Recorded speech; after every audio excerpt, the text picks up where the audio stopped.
આપણું ગુજરાત સાથે હું છું સિદ્ધાર્થ ધોળકિયા। મહત્વના સમાચારથી કરીએ શરૂઆત। 18 થી 24 જૂન દરમિયાન ગુજરાતમાં પધારી શકે છે ચોમાસું। ખેડૂતો માટે ચિંતાજનક સમાચાર આવ્યા છે। જે ચોમાસાની આતુરતાપૂર્વક રાહ જોવાઈ રહી છે તે ચોમાસું એક જગ્યાએથી ટસનું મસ નથી થઈ રહ્યું। ગુજરાતમાં આવવા માટે આતુર બની નથી રહ્યું। રાજ્યમાં ચોમાસું પહોંચવાનું કાઉન્ટડાઉન શરૂ થઈ ગયું છે। ગુજરાત નજીક ચોમાસું પહોંચી પણ ગયું છે, પરંતુ 96 કલાકથી અરબ સાગરની શાખા સ્થિર છે। 8 જૂન બાદ અરબ સાગરની ચોમાસું શાખા ઠપ છે। હજુ પણ ગુજરાતથી 250 કિલોમીટર દૂર છે ચોમાસું। પશ્ચિમ ભારતમાં સહેજ પણ આગળ નથી વધ્યું ચોમાસું। ચોમાસાની બંગાળની ખાડીમાં શાખા સક્રિય, ઉત્તર પ્રદેશ સરહદે પહોંચ્યું છે। અત્યારે ઝારખંડ, ઓડિશામાં ચોમાસાનું આગમન થઈ ગયું છે। ત્યારે 18 થી 24 જૂન દરમિયાન ગુજરાતમાં પધારી શકે છે ચોમાસું। હવામાન વિભાગના અનુમાન મુજબ 18 થી 24 જૂન દરમિયાન ચોમાસાની એન્ટ્રીની શક્યતા છે। આગામી 2 સપ્તાહમાં આઉટલુકમાં જાણકારી આપી 1 સપ્તાહ બાદ ગુજરાત માટે અનુકૂળ બની શકે છે સ્થિતિ। બીજી તરફ હાલ ગુજરાત પાસે 3 સિસ્ટમ સક્રિય હોવાથી આગામી 7 દિવસ વરસાદની આગાહી કરવામાં આવી છે, જેમાં સૌરાષ્ટ્ર, મધ્ય ગુજરાત, દક્ષિણ ગુજરાત અને ઉત્તર ગુજરાતના બનાસકાંઠા, સાબરકાંઠા જિલ્લામાં હળવાથી મધ્યમ વરસાદની આગાહી કરવામાં આવી છે। 12 जून से लेकर 18 जून तक इसमें गुजरात रीजन में हल्का से मध्यम बरसात का संभावना रहेगा। इक्का दुक्का स्थानों में मेनली आपका जो दक्षिण गुजरात की ज़िला है उसमें ये संभावना रहेगा। वलसाड, दमन, दादरा नगर हवेली, तापी इसके आसपास ये मेनली रहेगा पहला जो 2-3 दिन।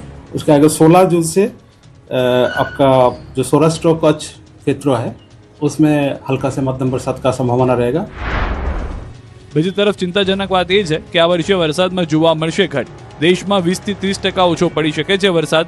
અલ્નીનોને કારણે ઓછો વરસાદ થવાની શક્યતા। ભારતમાં આ વર્ષે અલ્નીનો ઇફેક્ટ થશે, જેના કારણે એવું કહેવાશે કે એટલો બધો પ્રોબ્લેમ નહીં થાય, બટ એવું કહેવાય છે 100 થી 125% જે વરસાદની જે આવક આપણા ભારત સ્તરમાં કે ગુજરાત સ્તરમાંથી એની સામે આ વખતે આપણને 20 થી 30% અછત જોવા મળશે। લગભગ 80% જેવું આપણને ચોમાસું ભારતમાં આ અલ્નીનોની અસરના કારણે જોવા મળશે। કે મારું જે અનુમાન છે 20 કે 21 જૂન પછી જ ગુજરાતમાં પ્રોપર ચોમાસું એસ્ટાબ્લિશ થશે, પ્રોપર ચોમાસું બેસશે, કારણ કે હજુ બી મહારાષ્ટ્રની અંદર એટલું ફૂલ બેઝમાં આવ્યું નથી। એટલે જ્યારે મહારાષ્ટ્રમાં આવશે એના પછીના 6 કે 7 દિવસમાં આપણા ગુજરાતની અંદર ચોમાસાની અસર જોવા મળશે।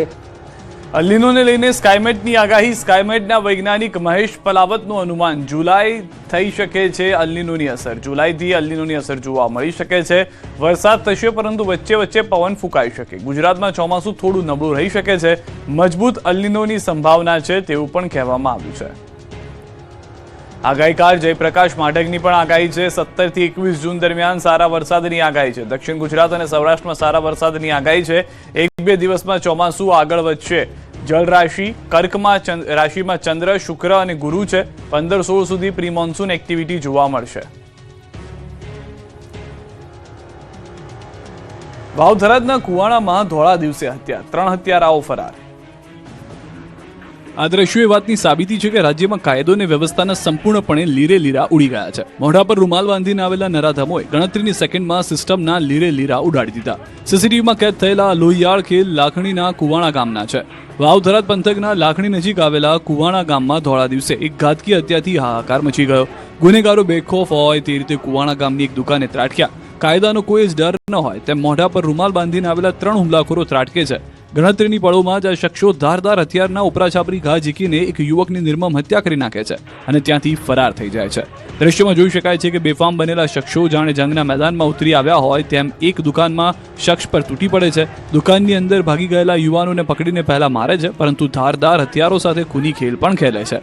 યુવાન પાસે બચવાની કોઈ જ તક નથી હોતી। પ્રાથમિક તપાસમાં સામે આવ્યું છે કે મૃતક અને આ 3 હત્યારાઓ બહારના હતા, પરંતુ તેમના લોહિયાળ ખેલથી શાંત એવા કુવાણા ગામમાં ભયનો માહોલ ફેલાઈ ગયો છે। સનસનાટી ભર્યા સીસીટીવી ફૂટેજ હવે પોલીસ માટે એક મહત્વનો પુરાવો બની ગયા છે। ઘટના બાદ પોલીસ કાફલો દોડતો થયો અને તપાસ તેજ કરી, પરંતુ મોટો સવાલ એ છે કે ધોળા દિવસે ખુલ્લેઆમ હત્યા કરવાની હિંમત આ શખ્સોમાં આવી ક્યાંથી? શું ગુનેગારોને પોલીસનો કે કાયદાનો કોઈ જ ખોફ નથી રહ્યો? વલસાડમાં પૂરપાટ જતી કાર કેનાલમાં ખાબકી તો રાજકોટમાં કાર એટીએમમાં ઘૂસી। વલસાડમાં ફરી એકવાર રફતારનો કહેર જોવા મળ્યો છે। ઉમરગામ તાલુકાના ભીલાડ નજીક કેનાલમાં ઇકો વાન ખાબકી હતી। ભીલાડ રોડ પર કેનાલના કિનારે પૂર ઝડપે એક ઇકો કાર વાન પસાર થઈ રહી હતી. આ દરમિયાન જ વાન ચાલકે સ્ટીયરિંગ પરથી કાબુ ગુમાવતા કાર પાણી ભરેલી કેનાલમાં ખાબકી. દ્રશ્ય જોતા જ આસપાસના લોકો દોડી આવ્યા. જોકે કેનાલમાં ખાબકતા જ વાહન ચાલક મહા મહેનતે બચી અને બહાર નીકળી ગયો. બનાવની જાણ થતાં જ પોલીસ અને ફાયર વિભાગની ટીમ સ્થળ પર પહોંચી હતી અને ક્રેનની મદદથી કારને બહાર કાઢવાનો પ્રયાસ હાથ ધર્યો. આ ઘટનામાં કોઈ ઈજા કે જાનહાની નહીં થતા લોકોએ હાશકારો અનુભવ્યો.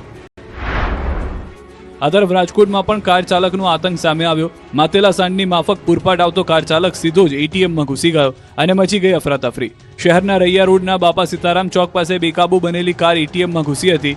અકસ્માતને પગલે આસપાસના લોકોમાં ભારે અફરાતફરી મચી ગઈ હતી અને ઘટના સ્થળે લોકોના મોટા ટોળે એકઠા થઈ ગયા હતા.